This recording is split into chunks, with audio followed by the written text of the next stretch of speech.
So I gave you the proofwriting checklist. I don't know why those bullets, exactly a checkbox, it turned out to be a weird symbol when I printed it. Don't give me a freight train of computations with no words. Don't give me anything with undefined variables, and don't give me a lack of structure. So that there's like stuff on the side and stuff in a circle and it's all a mess. It's supposed to be elegant. Art. It's actually a Bachelor of Arts. I actually took classes with philosophy majors. I went to hippie school. I also went to one of the top 10 party schools in the nation. The opposite of West Point.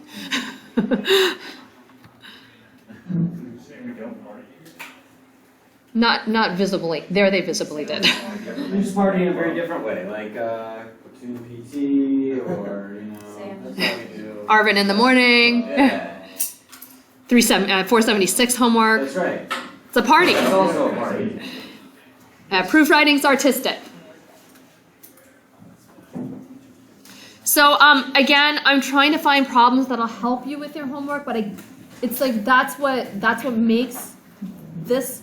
This is not even near like a topology class or something that's pure math, but it's difficult to do those kind of things because someone's not giving you an example. It's almost like you're getting, it's like the PT stuff you do. You get stronger and stronger, and then you're able to do more. So once you achieve that like point where I get it, the stuff becomes easier because you get it. And it's a lot of things that are involved. Part of it is seeing tricks used in some other similar problems, but they won't be exactly identical. And then also just strengthening your own skills and being able to break down things and organize your own thoughts. So on this particular problem, if you have a discrete random variable that assigns positive probabilities to only positive integers, show that the expected value of y is equal to this sum. So you have a continuous version of this to prove on your homework. Is there such thing as negative probability? No, but it can be 0. Right? So they're telling you something when it's positive. And the positive integers also tells me something. 1, 2, 3, it's the counting numbers. So the first step in doing anything is to write down everything you know. And I'm a minimalist in writing, and I was guided by my graduate student friends to write more, and I stopped at the bare minimum of what I have to write, because I'm not that kind of person. So whatever I'm showing you is like the minimum standard. So I know from my given that y is a discrete random variable. I know that the formula for e of y, I pull everything from the book, everything that I need. It's like you're assembling something from a jigsaw puzzle. I said this to Colonel Watts yesterday. It's like a jigsaw puzzle. And if you don't have them written down, it's like you're trying to put a 1,000-piece puzzle together, but the puzzle pieces are in a different room. And you're trying to imagine them in the different room. It sucks. You want to have them right in front of you. And she pointed out, and some of the puzzle pieces don't belong to that puzzle. So you might not actually use them all, but you have them listed. So I know y is a positive integer. I put little m there because in math we tend to use n, m, l, k traditionally for integers, positive integers.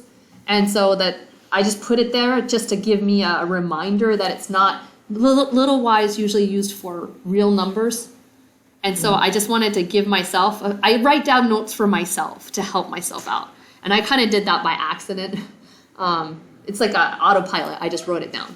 So you want to write down as much as you can. I call it thinking with your pencil. You want to think with your pencil. And all of this can go in the notebook. If one of your problems took like this much space, be worried. Something's not right. Take the space and write in there. It's a lab notebook so that you're writing as much as you can. And then the next time you have a problem, that maybe you didn't use these puzzle pieces, but you can just go back to that page and say, oh, I did this before. I've seen it. If you just have scrap laying around with you or you're writing stuff on a board, it disappears. So keep everything there in the lab notebook. So this also helps you to start because students always say the hardest part is just figuring out what to start with. Just start by assembling stuff. Okay, the next step is to assemble that information. How do you read the last part of the? When they write this little p of y, that's the it's the probability that y is equal to y. That's the definition. It's from your book. And then look, I automatically converted to y equals m, so I know that I'm talking about 1, 2, 3, 4, so I know that. And then the comma, I just did that for myself. So this is my Dr. T notation, okay. because I forget things almost as immediately as I started. So I wrote it down just to remind myself, positive integer, positive integer. The reason I'm doing that is, why the heck would they tell me it's a positive integer if it didn't mean anything in the problem? So I'm kind of thinking, like, what does that mean to me? Is And I'm- it just like an arbitrary thing to? Say it again? You assign M? I know, because we usually use little m to be indexes or integers, and we usually use y to be real numbers. So it's a tradition, right? I don't know, like, remember when you were in linear algebra, did you guys take linear algebra? Remember linear algebra, they always use capital A's, capital B's, and capital C's for matrices. Now, you've taken that class, if somebody went and used a little z, a tiny little z for a matrix, it'd be weird. You're like, oh, that's weird. So that's why I did this. It's weird to use a y to represent it's not normal. So I just remind myself. And I'm doing it on purpose because I know that's the one thing they gave me, that it's that question that the professor asked, why did you need that? Did you ever need the fact that it was an integer? If my proof doesn't use the fact that it's an integer, there's something wrong. Something went up. Yeah. I don't really understand the initial notation. Can you go back one time? Which one? It's the same thing. I copied it. Oh, the thing that was given to us? Yeah. Like the, Write down everything you know. I copied it. like the very first equation. That's what we're trying to prove. Yeah, I don't really know what that means. Oh, this means expected value. So this is the expected value. Yeah. And there's a definition for expected value. So you want to flip in your book and find it. But they want to show that the expected value of y, there's a formula for it in your book, is equal to this. So what do I have to do? I have to expand this definition of expected value of y from my book and expand this and show that they're exactly the same thing, right? So you'll see me break it down. So looking at it right here, I don't know what it is either. I have to like break it down into pieces. So I mentioned this. I actually took a bowling class, so I can say this. Graduate school's fun. I took a bowling class and I took 5 years of basketball. Strength coach for the Yellow Jackets was the coach. Loved it. Great times. And I also took real analysis and got my butt kicked, so I thought this is the place I'll be happy, is in bowling class. In bowling class, they'll tell you, don't look at the pins. And I don't know if you've ever seen someone bowl where they're looking at the pins and thinking, I'm gonna get a strike as hitting those things as hard as I can. And they either split that or they gutter it. Because they're looking at the end result, but really they should be looking at the little arrows that are down at the front. So I'm breaking down the information at the front without highlighting what I'm supposed to do. So the first thing is I took the jigsaw puzzle pieces and listed them out. You have to systematically go about it and think about little piece at a time. This is from your book. This is the definition of expected value of y. It's the sum over all the y's of y times p of y.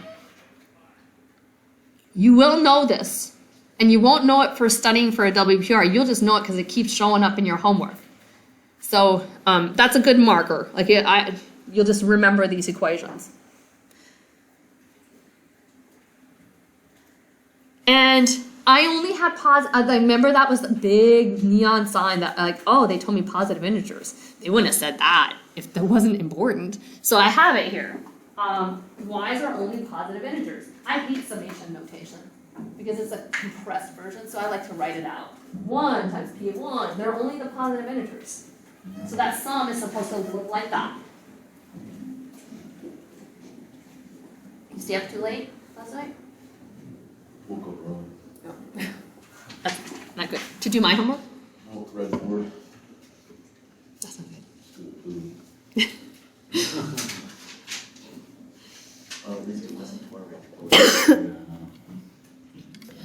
Okay, I copied and pasted what I had before as a screenshot, so I hope your eyes are better than mine. I've got older eyes. You can still see that I have. Now, why should that step 2 equal this? That was the question you were asking me. That was really what you're asking me. See how slow I am? I'm actually not that slow. I'm pretty fast when I start going. So, what is k equals 1 if I punch it in there? By the way, your book has a mistake. They called this I, they meant k, that they're the same thing. I wrote it correctly here. So k equals 1. It means the probability that y is bigger than 1. That's the same thing as the probability that y is, they're integers, right? So it's y equals 1 or y equals 2, y equals 2. So I'm writing my thought, I think with my pencil. I'm writing exactly what I'm thinking. Now why should that equal that? What does this equal? So I start expanding it out. So it's P1, P2, P3. That's what this means. Where did I get that? From the book. I just went in the book and I looked and it says probability that y equals 1 is P of 1. Probability y equals 2 is P of 2. And they're mutually exclusive, so I can split them up by a plus sign. We've used that now several times. All right? What about k equals 2? Go ahead, Frank. Greater than or equal to sign. Yeah. Right. So what are the integers that are greater or equal to 1? 1, 2, 3. In this case, wouldn't the probability that y is greater than or equal to 1 be 1? No, because that might not be everything, right? The y's can be negative. They're just telling me I'm restricting it to positive integers.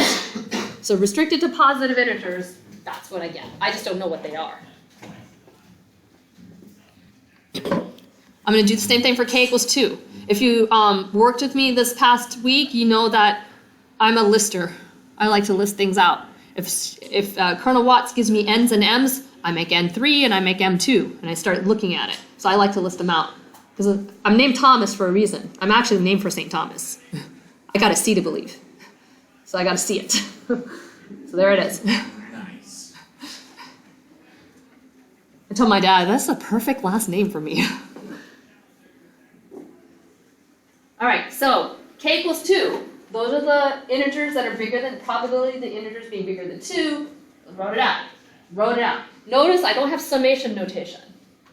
I know in the movies, they make you seem smart if you have lots of summation notations. We actually did a class for math called Math for Poets, where we looked at movies and math and how it's depicted, but that's not reality. Like, the reality is actually, you're smarter if you know what that means. So for me, it's easier. Right, you ever watch Good Will Hunting? It has a bunch of summation notations everywhere. Watch it next time, you'll see. And trig, they always put trig. If it's supposed to be scary math, it's trig. All right, so now I think I've got it. So if I started from m equals 1 to infinity, and I look at y is bigger or equal to m's, I have no idea what my k is true to m's, but it's going to be this one, plus a second jump that I got, plus a third jump that I got. So there's going to be 1 of these, plus 2 of these, plus 3 of these, because if I just get like terms, that's what I got. So it's that. I think that's the same thing. That's e of y. If you go back to step 2, that's e of y. I got it expanded right there.